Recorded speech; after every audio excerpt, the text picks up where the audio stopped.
My whole life, I've had visions and dreams of the way the world could be, and I've seen such a gap between the way things are often manifest in the world and what I think is possible, and maybe even necessary if our children are to have a livable future when they grow up.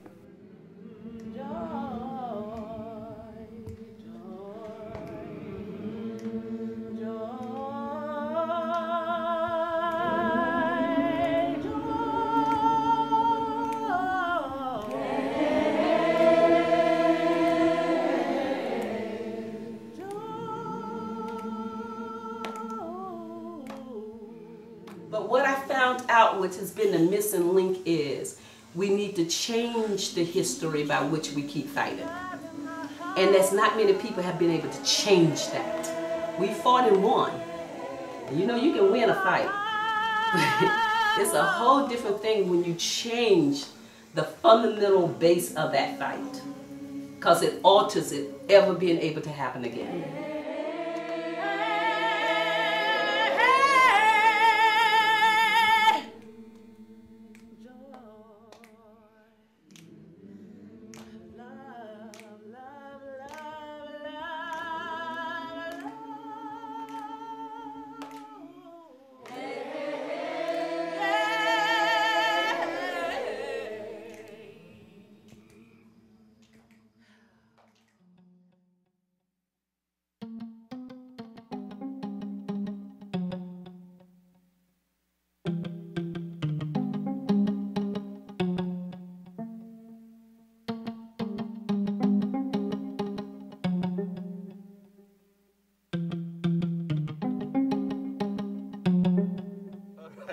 So you guys come around here often? So many of us get into this kind of work because we can see the injustices that are operating all around us. And nonetheless, we are also to a product of a world that has created these injustices. I mostly do work in my early years, political, economic type work, leading my people from my tribe as well as 43 tribes in the interior of Alaska. And in doing that work through my 20s, started to realize the depth of kind of some of the emotional and spiritual, cultural trauma and hardship that my own people were facing. And as I became connected to people such as those here in the Global Collaborative, realizing that that depth of kind of suffering and disconnection existed far beyond my own people and my own tribe. I'm in a community where there is lots of land, you know, just land everywhere. Dealing with the impact of people who have had a forced relationship with that land. Seeing in myself the impact of that forced relationship, you know, and how it affects how I relate to the land, and seeing how it affects other people, and not just individuals, but like the whole community. Yeah, we're fighting a world that, or we're fighting within a world where we're trying to rectify so many wrongs done. But actually, a big piece of this work is trying to like rebalance the imbalances that have occurred within my own life, and trying to heal the generations of pain and grief and trauma that our peoples have endured. And you know, that is just like the kind of the crunch of where things are at. We aren't always fighting externally, but so much of the kind of the struggle is actually this internal. It's this internal struggle, yeah.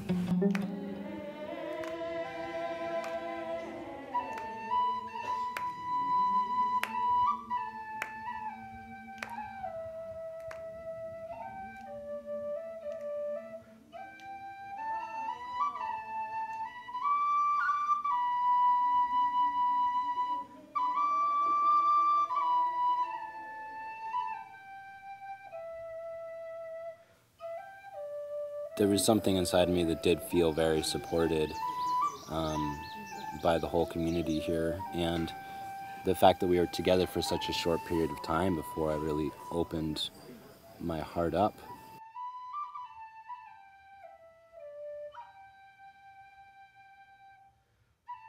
The way that the jam is set up is that we focused so directly on issues that affect everyone, and talking about race, class, and gender and power.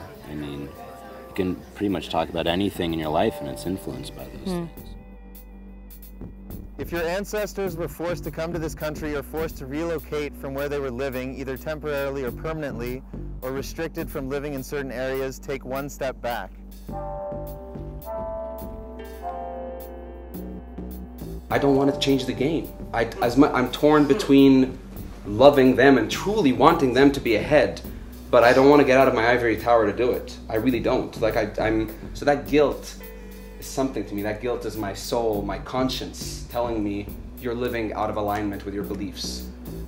I can go off to any elitist college I want to and be the, amazing historian that I know I can be. But I put all that aside to go back into a community where 80+ black men are killed every year, where drugs run rampant, where 65% of the people who I grew up with in the first 20 years of my life are gone.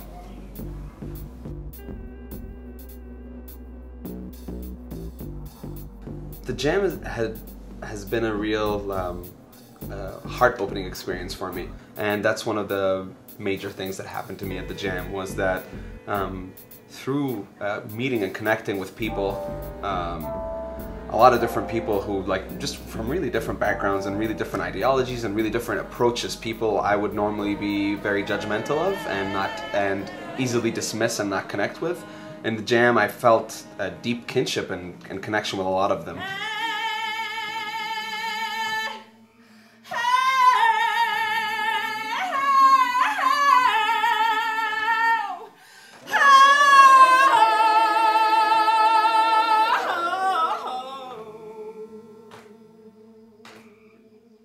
If we try to use legislation and marches and all those things to access our humanity, it doesn't work. It's the other way around. Like, we have it backwards. I feel like, in particular, I need strong men of color in my life who are willing to have these tough conversations. And Kareem and I, we had some tough conversations where we both had to be vulnerable. We both felt safe enough to open up to have these real conversations. I sort of have a new set of shoes for walking in the world, I think. Like, I have like a new, squeaky new set of shoes that I feel really comfortable in. And I sort of want to walk in the world just being honest with these issues that were drawn up, and I think those will just naturally answer the questions that I had before about how to acknowledge privilege in my life.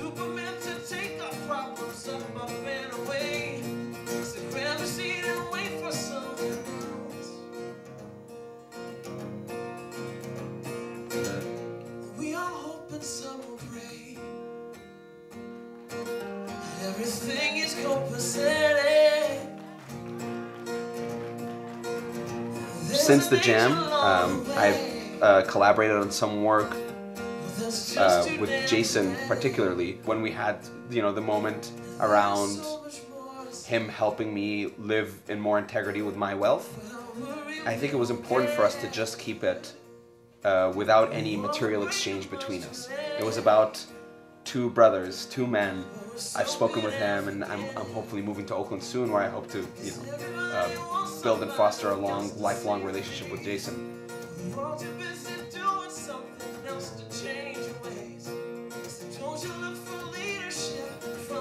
I think another opportunity of this time is a moment for healing in our nation and across the world, across divides, through really understanding each other, through really connecting. That's how we're going to build a strong and sustained movement. We still need to find spaces as human beings, as part of a human family, to slow down and connect and begin to understand our feelings, begin to understand our passions, our purpose, and really support one another to achieve that.